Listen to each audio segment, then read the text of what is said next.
నిద్ర లేకపోతే కలిగే నష్టం ఏంది, నిద్ర లేకపోతే మన ఆరోగ్యం ఏమవుతుందో ఇప్పుడు మనం తెలుసుకుందాం. నిద్ర లేకపోతే మన ఆరోగ్యం అనేది చెడిపోతుంది, మరి మెదడు కూడా దెబ్బతినిపోతుంది. కనీసం పెద్దవాళ్ళకైతే నిద్ర అనేది 5-6 గంటలు కానీ 7 గంటలు కానీ ఉండాలి. పిల్లలకైతే ఇంకా ఎక్కువ శాతం ఉంటే మంచిది.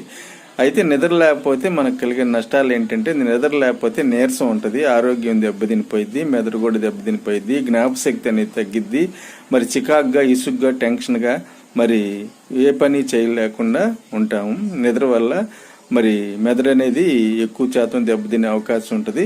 మరి అందుకని నిద్ర అనేది 7-8 గంటలు ఉంటే మంచిది, పిల్లలకైతే ఇంకా ఎక్కువ ఉంటే మంచిది. నిద్ర అనేది తగినంత శాతం ఉంటే, నిద్ర అనేది ఎక్కువగా ఉన్నట్లయితే మెదడు అనేది ఆరోగ్యంగా ఆనందంగా ఉంటాము, మెదడు అనేది దెబ్బతినకుండా ఉంటుంది. నిద్ర వల్ల ఈ నష్టాలు ఉన్నాయి, లాభాలు ఉన్నాయి. నిద్ర అనేది బాగుంటే ఆరోగ్యం దెబ్బతినకుండా, మెదడు దెబ్బతినకుండా ఉంటుంది. Thank you. Please subscribe and like. Thank you.